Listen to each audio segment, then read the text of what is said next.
Hello दोस्तों, नमस्कार। स्वागत है एक बार फिर से आप सभी का अपने प्रिय चैनल पर। दोस्तों आपको बताते जो अभी की सबसे बड़ी खबर आ रही है, जहां पर चीन की हेकड़ी का होगा दी एंड। भारत अमेरिका के बीच इस खास न्यूक्लियर रिएक्टर डील पर लग सकती है फाइनल मुहर। जी हां दोस्तों, बताएंगे जो बाइडेन के भारत आने के बाद हो सकती है इस खास न्यूक्लियर रिएक्टर पर सबसे बड़ी डील। साथ ही साथ आपको बड़ी खबर बताएंगे, जहां एयरपोर्ट से सीधे पीएम मोदी से मिलने पहुंचे जो बाइडेन। जय सिया राम के साथ हुआ सुनक का स्वागत। साथ ही साथ आपको बताएंगे जहां पर इंडिया से भारत नाम बदलने को तैयार है यूनाइटेड नेशंस। खुद बताया क्या है प्रोसेस। साथ ही साथ दोस्तों दिन भर की सारी बड़ी खबरें आपको बताएंगे, लेकिन उससे पहले बने रहेगा वीडियो के अंत तक। और अभी खबरों में आगे बढ़ने से पहले अगर आप भी अपने भारत देश का दिल से समर्थन करते हैं और मानते हैं कि G20 की अध्यक्षता भारत की मोदी सरकार अच्छे तरीके से कर पाएगी और आपको भी प्रधानमंत्री नरेंद्र मोदी जी पर पूरा भरोसा है, तो वीडियो को भी कर दीजिए लाइक, चैनल कर दीजिए सब्सक्राइब, बेल आइकन दबाइए, साथ ही कमेंट बॉक्स में लिख दीजिएगा जय हिंद। जी हां दोस्तों, तो चलते हैं पहली और सबसे बड़ी खबर की तरफ, जहां पर चीन की हेकड़ी का दी एंड। भारत अमेरिका के बीच इस खास न्यूक्लियर रिएक्टर डील पर लग सकती है फाइनल मुहर। बता दें दिल्ली में हो रही G20 बैठक से ठीक पहले शुक्रवार शाम को प्रधानमंत्री नरेंद्र मोदी और अमेरिकी राष्ट्रपति जो बाइडेन के बीच द्विपक्षीय वार्ता हुई है। सूत्रों से खबर आ रही है कि पीएम मोदी और बाइडेन की मुलाकात में दोनों देशों के बीच छोटे मॉड्यूलर परमाणु रिएक्टर पर फाइनल मुहर लगने के लिए संकेत मिले हैं। इसके साथ साथ MQ-9 रिपर ड्रोन और जेट इंजन को लेकर भी बातचीत आगे बढ़ गई है। यहाँ गौर करने वाली बात यह है कि चीन साल 2022 में दुनिया का पहला छोटा मॉड्यूलर न्यूक्लियर रिएक्टर बनाने का दावा कर चुका है। चीन ने जहां इस छोटे रिएक्टर को स्थापित किया है, समय समय पर उसकी कई तस्वीरें भी सामने आ चुकी हैं। ऐसे में चीन को टक्कर देने के लिए भारत के लिए ये रिएक्टर हासिल करना बहुत जरूरी है। दोस्तों भारत और अमेरिका के बीच मॉड्यूलर परमाणु रिएक्टर को लेकर चल रही बातचीत से 8160 किलोमीटर दूर बीजिंग में जिनपिंग की बेचैनी बढ़ गई है। चीन को डर सताने लगा है कि भारत और अमेरिका के बीच में अगर डील पक्की हो जाती है तो छोटे रिएक्टर के मामले में एशिया में उसकी बादशाहत खत्म हो सकती है। पारंपरिक परमाणु रिएक्टर की क्षमता 700 मेगावाट है, जबकि छोटे मॉड्यूलर न्यूक्लियर रिएक्टर की क्षमता अधिकतम 300 मेगावाट है। इसके साथ ही माइक्रो रिएक्टर की क्षमता अधिकतम 10 मेगावाट है। भारत अमेरिका के बीच इसमें से दूसरे वाले यानी स्मॉल मॉड्यूलर रिएक्टर की डील संभव है। जी हाँ दोस्तों, यानी कि चीन की हेकड़ी का दी एंड अब निश्चित है। बस इस खास न्यूक्लियर रिएक्टर डील पर बस मुहर लग जाए। बहरहाल अगर आप भी मानते हैं कि मोदी है तो हर चीज मुमकिन है और ये भी संभव हो पाएगा, तो अपनी राय अवश्य रखिएगा। साथ ही साथ आपको ये भी बता दें कि जो बाइडेन और पीएम मोदी की द्विपक्षीय वार्ता संपन्न हो चुकी है दोस्तों, और उसमें दोनों के बीच मजबूत होंगे रिश्ते। पीएमओ ने दी है बड़ी जानकारी, यानी प्रधानमंत्री के ऑफिस की तरफ से ये बड़ी जानकारी निकलकर सामने आई है। दोनों नेताओं के बीच करीब 50 मिनट तक बातचीत हुई है। इस अवसर पर दोनों नेताओं के बीच कई अहम मुद्दों पर चर्चा की गई। जी हाँ दोस्तों, इतना ही नहीं, ऋषि सुनक का सिया राम कह करके स्वागत किया गया। जी हाँ दोस्तों, ब्रिटिश प्रधानमंत्री ऋषि सुनक का G20 शिखर सम्मेलन में भाग लेने के लिए शुक्रवार को दिल्ली पहुंचे। यहाँ पहुंचने पर केंद्रीय मंत्री अश्विनी कुमार चौबे ने जय श्री राम, जय सिया राम कहकर उनका स्वागत किया। इसके बाद सुनक ने ब्रिटिश काउंसिल में छात्रों और कर्मचारियों से मुलाकात की। हिंदू धर्म से अपने जुड़ाव पर सुनक ने कहा कि मैं एक गौरवान्वित हिंदू हूँ और इसी तरह मेरा पालन पोषण हुआ है। मैं ऐसा ही हूँ। मुझे उम्मीद है कि अगले कुछ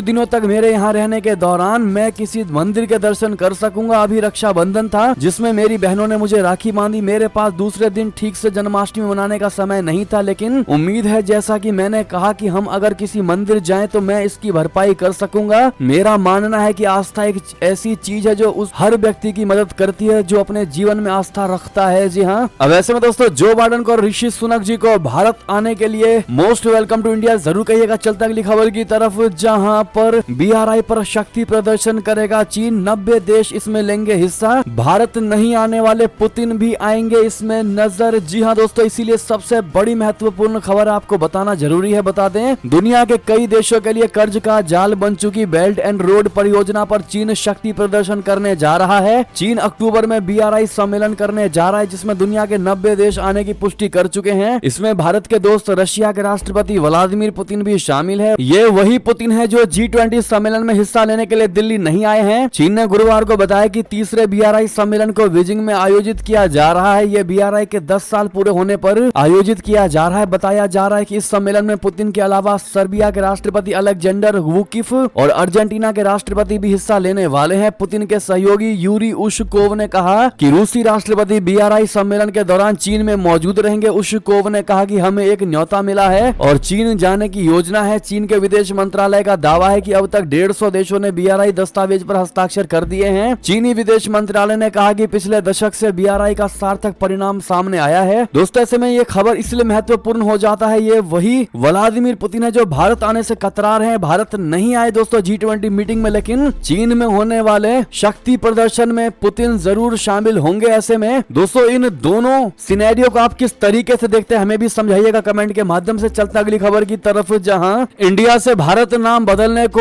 तैयार यूनाइटेड नेशन प्रवक्ता ने बताया। आखिर क्या है प्रोसेस बता दे। G20 शिखर सम्मेलन से पहले देश में जारी इंडिया बनाम भारत की बहस के बीच संयुक्त राष्ट्र का बड़ा बयान आया है। एक ही टीवी चैनल से बातचीत में संयुक्त राष्ट्र महासचिव के मुख्य प्रवक्ता स्टीफन डुजारिक ने कहा कि जब भारत नाम बदलने की औपचारिकताएं पूरी कर लेगा तो वे हमें सूचित करेंगे और हम संयुक्त राष्ट्र रिकॉर्ड में नाम बदल देंगे। उन्होंने ये भी कहा कि बहस टिप्पणी करना संयुक्त राष्ट्र का काम नहीं है। स्टीफन दिल्ली में आयोजित G20 में हिस्सा लेने आए हैं। स्टीफ डुजारिक ने कहा कि नाम बदलने की प्रक्रिया में संयुक्त राष्ट्र का काम सिर्फ इतना है कि वो रिकॉर्ड में दर्ज करता है। नाम बदलने के लिए कुछ औपचारिकताएं हैं, उन्हें भारत को पूरा करना होगा। ये काम नौकरशाही का है। इसके बाद संयुक्त राष्ट्र देश का नाम बदल देगा। अगर नाम बदला भी गया तो भारत पहला देश नहीं होगा। ऐसे देशों की लंबी सूची है जिन्होंने राजनीतिक, सामाजिक और अन्य कारणों से अपना नाम बदला है। बहरहाल दोस्तों हमने आपके सारे कमेंट्स को पढ़े वीडियो पे जो आपने कमेंट किए हैं इस मुद्दे पर, जहां मैक्सिमम लोगों ने यही कहा है कि भारत इंडिया का नाम रखा जाना चाहिए, या यूं कह लें कि इंडिया नाम को हटाकर भारत का भारत नाम ही कर देना चाहिए। ऐसा आप लोगों ने भारी मात्रा में कमेंट किया है। दोस्तों क्या वाकई में ऐसा होना चाहिए? इतना ही नहीं दोस्तों, आपको बता दें इस मुद्दे पर राहुल गांधी का भी बयान आया है। राहुल गांधी ने PM मोदी पर लगाया है बड़ा आरोप। कहा इंडिया गठबंधन से परेशान है प्रधानमंत्री मोदी, इसीलिए बदलना चाहते हैं, देश का नाम बता दें। कांग्रेस के पूर्व अध्यक्ष राहुल गांधी ने इंडिया और भारत से जुड़े विवाद की पृष्ठभूमि में शुक्रवार को आरोप लगाया है कि प्रधानमंत्री नरेंद्र मोदी जी विपक्षी गठबंधन यानी Indian national development inclusive alliance यानी इंडिया के नाम से परेशान हैं और इस वजह से वो देश का नाम बदलना चाहते हैं। उन्होंने यहाँ संवाददाताओं से कहा कि वो संविधान में उल्लेखित इंडिया जो भारत है से पूरी तरह से सहमत है, लेकिन इंडिया गठबंधन के नाम के कारण सत्ता पक्ष में घबराहट से ध्यान भटकाने के लिए देश के नाम से जुड़ा विवाद खड़ा कर दिया गया। राहुल गांधी ने इंडिया और भारत से जुड़े विवाद पर कहा कि मैं संविधान में उल्लेखित इंडिया जो भारत से है पूरी तरह सहमत हूँ। मुझे लगता है कि ऐसा यानी नाम बदलने की बात घबराहट में किया गया है और ध्यान भटकाने का प्रयास किया गया। हमने अपने गठबंधन को इंडिया नाम दिया है, इससे प्रधानमंत्री परेशान हो गए कि वो देश का नाम बदलना चाहते हैं। उन्होंने आरोप लगाया कि जब हम अडानी या मित्रवादी पूंजीपतियों का नाम लेते हैं तो प्रधानमंत्री ध्यान भटकाने की तरकीब लेकर आ जाते हैं। जब मैंने अडानी मामले पर संवाददाता सम्मेलन किया तो ध्यान भटकाने का पूरा प्रकरण हुआ। दोस्तों इतना ही नहीं, राहुल गांधी ने G20 रात्रि भोज में राज्यसभा के नेता प्रतिपक्ष मल्लिकार्जुन खड़गे को आमंत्रित नहीं किए जाने को लेकर शुक्रवार को सरकार पर निशाना साधा और कहा कि यह इस बात का प्रमाण है कि सरकार देश की 60% आबादी का प्रतिनिधित्व करने वाले विपक्ष के नेता को महत्व नहीं देती। उन्होंने यह भी दावा किया कि भारत में महात्मा गांधी के दृष्टिकोण और नाथूराम गोडसे के दृष्टिकोण के बीच लड़ाई है तथा विपक्षी दल ये सुनिश्चित करेंगे कि लोकतांत्रिक संस्थाओं और आजादी पर हमला बंद हो। राहुल गांधी इन दिनों यूरोप के दौरे पर हैं, जी हां दोस्तों, और वहां से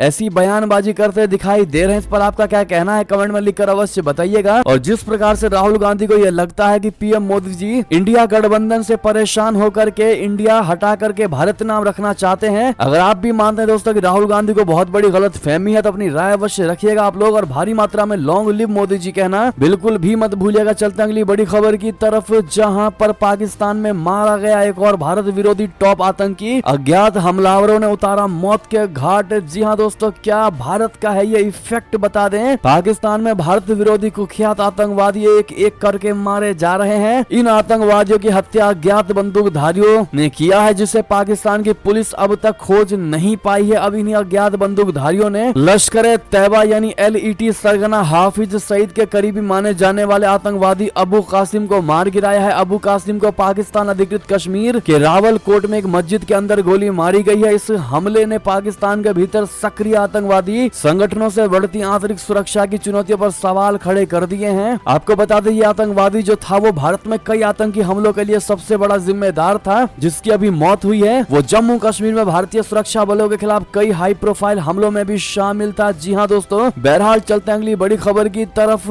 जहां पर खालिस्तानियों पर फिर एक बार ऋषि सुनक का सबसे बड़ा बयान। दिल्ली आकर के दोस्तों उन्होंने बड़ा बयान दिया है। उन्होंने कहा कि जड़ से खत्म कर दूंगा इनको। जी हाँ, शुक्रवार की शाम ANI से बातचीत में एक बार फिर उन्होंने खालिस्तानी उग्रवाद पर बहुत बड़ा बयान दिया है दोस्तों। उन्होंने यूनाइटेड किंगडम में बयान तो दिया ही था 2 दिन पहले, लेकिन फिर दिल्ली पहुंचने के बाद भी बड़ा बयान दिया है। सुनक ने कहा कि ब्रिटेन किसी भी प्रकार की हिंसा को स्वीकार नहीं करेगा। खालिस्तानी उग्रवाद से निपटने के लिए भारत और ब्रिटेन मिलकर काम कर रहे हैं। हम उग्रवाद को जड़ से खत्म करने में जुटे हैं। जी हाँ, चलते हैं एक और खबर की तरफ, जहां पर पुतिन ने वैगनर चीफ प्रिगोजिन को मार डाला। जी हाँ, बिना सबूत दिए यूक्रेनी राष्ट्रपति जेलेंस्की ने किया सबसे बड़ा दावा। बता दें, यूक्रेन के राष्ट्रपति वोलोडिमिर जेलेंस्की ने दावा किया है कि रूसी राष्ट्रपति व्लादिमीर पुतिन विद्रोही वैगनर ग्रुप के बॉस येवगेनी प्रिगोजिन की मौत के पीछे थे। प्रिगोजिन की पिछले महीने अपने टॉप लड़ाकों के साथ एक संदिग्ध विमान दुर्घटना में मौत हो गई थी। जेलेंस्की ने अपने दावे के समर्थन में कोई सबूत नहीं दिया, लेकिन उन्होंने दावा किया है कि प्रिगोजिन की मौत के पीछे पुतिन का हाथ था। प्रिगोजिन के लड़ाके रशिया की तरफ से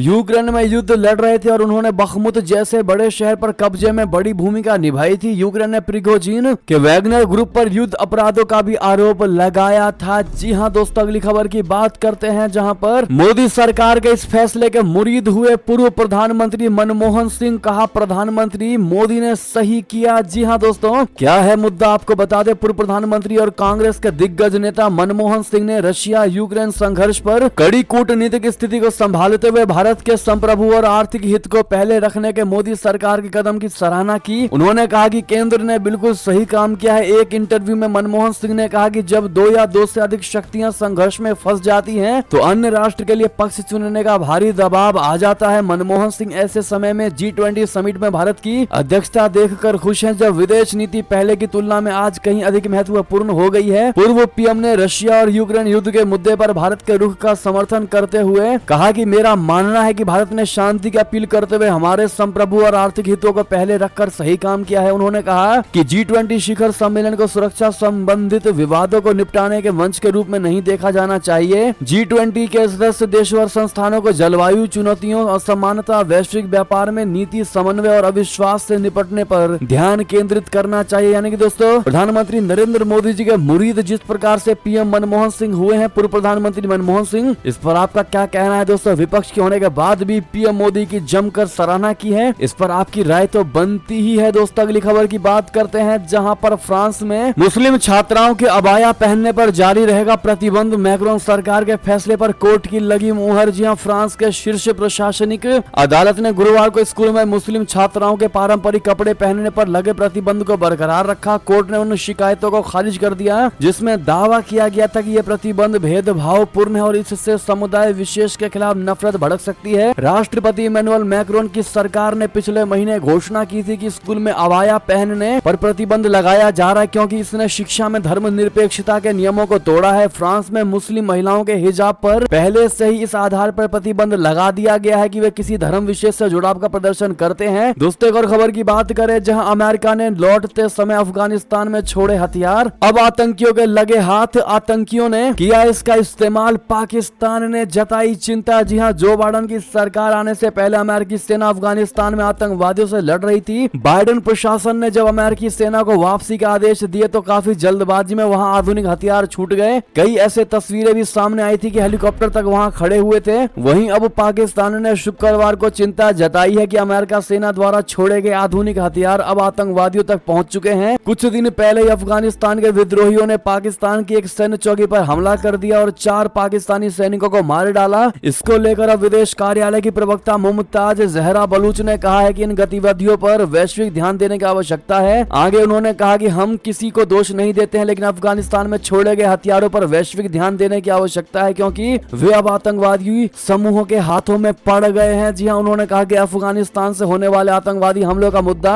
अफगान अंतरिम सरकार के समक्ष उठाया गया है। आगे मुमताज जहरा ने कहा कि पाकिस्तान आतंकवाद को खत्म करने के लिए प्रतिबद्ध है। दोस्तों, ये वही पाकिस्तान है जिसने भारत पर सीमा पार आतंकवादी भेजे हैं और हमेशा से ये कार्य करता आया है, भारत में आतंकवादी हमले करवाए हैं। आज ये कह रहा है कि वो आतंकवाद मुक्त देश चाहते हैं। जी हाँ दोस्तों, पाकिस्तान की इन्हीं बातों पर और इन्हीं खबरों को जो सुनता है दोस्तों वास्तव में हंस देता है, क्योंकि सबको पता है कि पाकिस्तान की रोजी रोटी ही आतंकवादियों से चलती है और पाकिस्तान नहीं बल्कि आतंकिस्तान। अगर आप भी मानते हो तो अपनी राय अवश्य रखिएगा। दोस्तों, अगली खबर की बात करें, जहां जो बाइडेन मोदी मीटिंग से पहले भारत ने अमेरिका से मांगे 31 हंटर किलर ड्रोन। आखिर क्या है घातक MQ-9B की खूबियां, आपको बता दें। G20 शिखर सम्मेलन सम्मेलन में भाग लेने अमेरिका के राष्ट्रपति बाइडेन भारत आ चुके हैं। दोस्तों, इस बैठक से पहले भारत ने अमेरिका के 31 टॉप हथियार युक्त MQ-9B हंटर किलर ड्रोन का अधिग्रहण करने के लिए औपचारिक अनुरोध किया है। भारत का लक्ष्य मौजूदा वित्तीय वर्ष में 31 MQ-9B हंटर किलर ड्रोन की खरीद के अंतिम अनुबंध पर हस्ताक्षर करना है। रक्षा मंत्रालय ने कुछ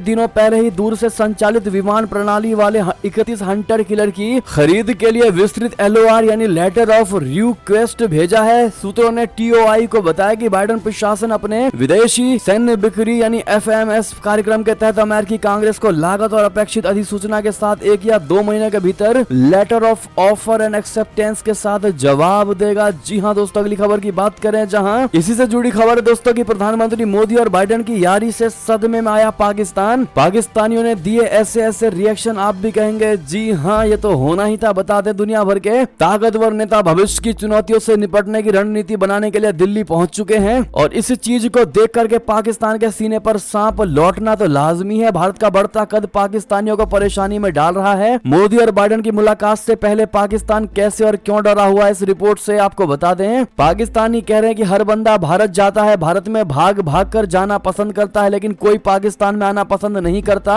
अमेरिका से लेकर जितने भी बड़े देश हैं सबके प्रधानमंत्री वहां पर जाएंगे। इंडिया वहां पर अपनी कोई भी बात मनवा सकता है। इंडिया इस टाइम एशिया से भी आगे पूरी दुनिया के लिए जान बन गया है। हमारे तो फकीरों वाले हिसाब हो गए हैं। शर्म आती है टीवी देखते भी, रोज यही खबर है, हमें तो शर्म आती है। दोस्तों, ऐसे में सबसे बड़ा सवाल यही है कि आखिर पाकिस्तानी रो क्यों रहे हैं। तो आपको बता दें, अमेरिकी राष्ट्रपति बाइडेन के दिल्ली दौरे की खबर सुन पाकिस्तान की नींद उड़ चुकी है। इस्लामाबाद से लाहौर तक पाकिस्तानी ये सोच कर परेशान है कि जब मोदी बाइडेन मिलेंगे तो उनके समझौतों का पाकिस्तान पर क्या असर होगा। पाकिस्तानी यहाँ तक कह रहे हैं कि सुनने में आ रहा है कि एक परमाणु समझौता भी होगा जो छोटे न्यूक्लियर रिएक्टर से जुड़ा हुआ है, जैसा कि हमने दोस्तों आपको शुरू में बताया। बहरहाल ये खबर सुन करके कि पीएम मोदी और बाइडेन मिलने वाले हैं, पाकिस्तान के हलक पूरे तरीके से सूख चुका है। दोस्तों, इस पर आप क्या कहना चाहेंगे, लेकिन मोदी है तो मुमकिन है और लॉन्ग लिव मोदी जी जरूर कहिएगा। अगली खबर की बात करें जहां पाकिस्तान के इस हिंदू बहुल इलाके में धूमधाम से मनाई गई जन्माष्टमी भक्ति में लीन दिखे श्रद्धालु। बता दें, हिंदुओं के प्रमुख त्योहारों में से एक श्री कृष्ण जन्माष्टमी की धूम भारत के साथ साथ पाकिस्तान में भी देखने को मिली। पाकिस्तान के अमरकोट स्थित मंदिर में श्रद्धालुओं का भारी हुजूम उमड़ पड़ा, जहां भक्तों ने जबरदस्त आजाद में श्री कृष्ण जन्माष्टमी का त्योहार मनाया। गौरतलब है कि पाकिस्तान में अल्पसंख्यक समुदाय पर जमकर निशाना बनाया जाता है, उन पर खूब अत्याचार किया जाता है। ऐसे में वहां के हिंदुओं के लिए अपना त्योहार मना पाना आसान काम नहीं है। हालांकि जन्माष्टमी के दौरान किसी तरह की परेशानी नहीं देखने को मिली। जी हाँ दोस्तों, अगली खबर की बात करें जहां G20 से ही जुड़ी खबर, आसमान से जमीन तक हजारों जवानों पर सुरक्षा की जिम्मेदारी, 35 किलोमीटर के दायरे में इंच इंच की पहरेदारी। जी हाँ, अभूतपूर्व। अगर महज एक शब्द में कहें तो दुनिया के 20 सबसे ताकतवर देशों के नेताओं की सुरक्षा के लिए नई दिल्ली में ऐसा ही कुछ इंतजाम है, अभूतपूर्व। जी हाँ, G20 शिखर सम्मेलन में शामिल होने वाले हर एक मेहमान की हिफाजत के लिए दिल्ली पुलिस समेत तमाम एजेंसियां पूरे तरीके से तैयार है। जमीन से लेकर आसमान तक और सूरज से लेकर चांद की रोशनी तक में जहां कहीं भी कोई खतरा हो उससे निपटने के लिए पूरी तैयारी है। बस यूं समझ लीजिए कि इंच इंच की पहरेदारी है। जी हाँ, दुनिया के 20 सबसे ताकतवर देश के नेताओं के साथ 1200 high level dignitaries, 1 lakh staff delegation, करीब 500 VVIP कारों का काफिला, VVIP मेहमानों के रुकने के लिए 23 5 सितारा होटल, दिल्ली का 35 किलोमीटर का इलाका और भारत मणकंप की एक छत। 80 के दशक के बाद ये पहला मौका है जब दुनिया के 20 सबसे ताकतवर नेता दिल्ली में एक साथ एक ही छत के नीचे पूरे 2 दिन रहेंगे। जी हाँ दोस्तों, ऐसे में ये खबर सुनकर के आपको प्राउड यानी गर्व जरूर महसूस हुआ होगा कि हम भारतीय हैं। अगली खबर की बात करें जहां घोसी में सपा की जीत ने ट्विटर पर इंडिया गठबंधन को जश्न का मौका दे दिया है। बता दें, बीजेपी के लिए कहीं खुशी तो कहीं गम, इंडिया गठबंधन की हुई बल्ले बल्ले। दरअसल 7 विधानसभा सीटों पर हुए उपचुनाव के नतीजे आ चुके हैं। 6 राज्यों में हुए उपचुनाव में घोसी के नतीजे को लेकर लोगों की ज्यादा दिलचस्पी रही। यूपी की घोसी विधानसभा सीट पर सत्ताधारी बीजेपी और मुख्य विपक्षी दल समाजवादी पार्टी में सीधा मुकाबला था। घोसी के साथ ही उत्तराखंड की बागेश्वर, पश्चिम बंगाल की धूपगुड़ी, केरल की पुथुपल्ली, झारखंड की डुमरी और त्रिपुरा की 2 विधानसभा सीटों पर उपचुनाव हुए हैं। धनपुर और बॉक्स नगर, घोसी और पुथुपल्ली को छोड़ दे तो बाकी जगह बाजी उसी पार्टी के हाथ लगी है जिसकी सरकार है। सबसे महत्वपूर्ण बात, विपक्ष के राष्ट्रीय स्तर पर एक बैनर तले एकजुट होने के बाद पहली बार ये उपचुनाव हुए हैं। ऐसे में मुकाबले को एनडीए बनाम इंडिया के तौर पर देखा जा रहा है। घोसी का मामला इसलिए भी दिलचस्प रहा क्योंकि बीजेपी उम्मीदवार दारा सिंह चौहान के पाला बदल लेने के चलते उपचुनाव कराना पड़ा। हर जगह अलग अलग परिस्थितियों में उपचुनाव हुए हैं। केरल की पुथुपल्ली सीट पर पूर्व मुख्यमंत्री ओमन चांडी के निधन के कारण उपचुनाव हुआ था और कांग्रेस ने उनके बेटे को ही उम्मीदवार बनाया था। ऐसा ही मामला कुछ और सीटों पर भी रहा। जी हां दोस्तों, इस सीट पर समाजवादी पार्टी के उम्मीदवार सुधाकर ने बीजेपी के टिकट पर चुनाव लड़ने वाले दारा सिंह चौहान को करारी शिकस्त दी है। समाजवादी पार्टी द्वारा घोसी का किला फतेह करने का पूरा क्रेडिट इंडिया गठबंधन को दिया जा रहा है। माना यह भी जा रहा है कि 2024 के आम चुनावों से ठीक पहले घोसी की जीत न केवल समाजवादी पार्टी बल्कि पूरे इंडिया गठबंधन के लिए उत्प्रेरक का काम करेगी। बताते चले कि घोसी उपचुनाव में सपा के सुधाकर सिंह को 1,24,427 वोट मिले, जबकि बीजेपी कैंडिडेट दारा सिंह चौहान के पाले में 81,668 वोट ही आए। जी हां दोस्तों, अब ऐसे में यह लग रहा है कि कहीं ना कहीं 2024 के लोकसभा इलेक्शन में प्रधानमंत्री नरेंद्र मोदी यानी बीजेपी की सरकार को, बीजेपी पार्टी को कड़ी मेहनत करनी पड़ेगी और चीजों को हल्के में नहीं लेना पड़ेगा। बहरहाल दोस्तों, घोसी में सपा की जीत पर आप क्या कहना चाहेंगे? अपनी राय अवश्य दीजिएगा। आखिर क्या वजह रही होगी कि बीजेपी वहां पर बाजी नहीं मार पाया? बताइएगा जरूर दोस्तों। कारण देखते हैं हमारी भारत की जनता क्या कहती है इस मुद्दे पर। साथ ही साथ अगली खबर की बात करें, जहां इसी पर ओपी राजभर का बयान आया है। कहा कि घोसी की जनता ने जो फैसला दिया है उसका हम दिल से समर्थन और स्वागत करते हैं। जी हां, भारतीय जनता पार्टी के प्रत्याशी की हार होते ही सुभाषपा प्रमुख ओपी राजभर का बयान सामने आया। उन्होंने शुक्रवार को कहा कि घोसी की जनता ने जो फैसला दिया है, जो रिजल्ट आ रहा है, हम उसका स्वागत करते हैं। विपक्ष जब भी हारता है तो ईवीएम को दोष देता है। अब तो ये प्रमाण हो गया है कि ईवीएम सही है। दोस्तों बहरहाल ये थे भी की सारी बड़ी खबरें। आपको हमारी खबर कैसी लगी? आशा करता हूँ बहुत अच्छी लगी होगी। अगर थोड़ी भी अच्छी लगी तो इस वीडियो को अभी अपने भाई बंधुओं में व्हाट्सएप, फेसबुक, ट्विटर के जरिए पूरे भारत में शेयर करना बिल्कुल भी मत भूलिएगा। और अभी कर दीजिए इस वीडियो को लाइक, चैनल कर दीजिए सब्सक्राइब, बेल आइकन दबाइए, साथ ही कमेंट बॉक्स में लिख दीजिएगा जय हिंद जय भारत। और यहाँ तक बने रहने के लिए